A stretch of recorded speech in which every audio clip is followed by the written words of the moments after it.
38-летнюю уроженку Ульяновска обвиняют в убийстве своего сожителя. Сегодня Советский районный суд рассмотрел ходатайство следователя об избрании ей меры пресечения. По материалам дела женщина зарезала своего возлюбленного после распития спиртных напитков в одной из квартир 13-го дома на улице Попова. Она же с этим не согласна. Почему отрицает убийство, хотя и признает, что брала в руки нож, она рассказала Нафисе Минязовой. Я социально не опасный человек. Я неумышленно причинила ему вред.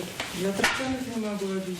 Елене Трофимовой 38 лет. Она уроженка Ульяновска, но несколько месяцев уже живет в Казани. В феврале, оставив 11-летнего сына в родном городе с бывшим мужем, уехала к другому мужчине. И по версии следствия, именно она зарезала своего возлюбленного. Около 3 часов утра 4 ноября в одном из жилых домов по улице Попова города Казани обнаружен труп мужчины с признаками насильственной смерти в виде колото-резных ран бедер и резной раны кисти. Ранения оказались смертельными. От потери крови 44-летний мужчина скончался. Обвиняемая рассказала, что сама вызвала медиков, но им оставалось лишь констатировать смерть.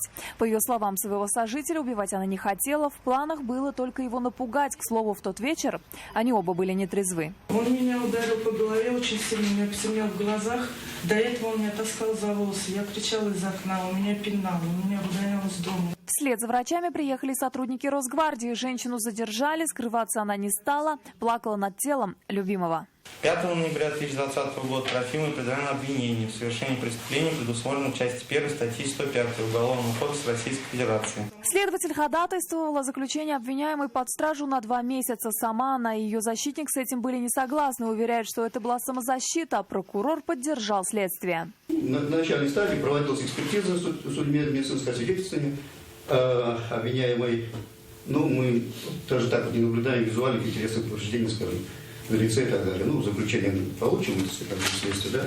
Так же, как и следствие, прокуратура считает, что в случае избрания обвиняемой иной меры пресечения, не связанной с изоляцией от общества в условиях следственного изолятора, у обвиняемой появится реальная возможность, мы говорим о том, что появится реальная возможность скрыться от следствия и суда. В итоге суд с учетом мнения всех сторон отправил Елену Трофимову в следственный изолятор до 4 января следующего года. Вот она, та самая квартира, в которой произошло убийство. Ее сожители снимали, планировали грандиозное будущее и хотели общего ребенка. И это даже несмотря на то, что погибший был серьезно болен.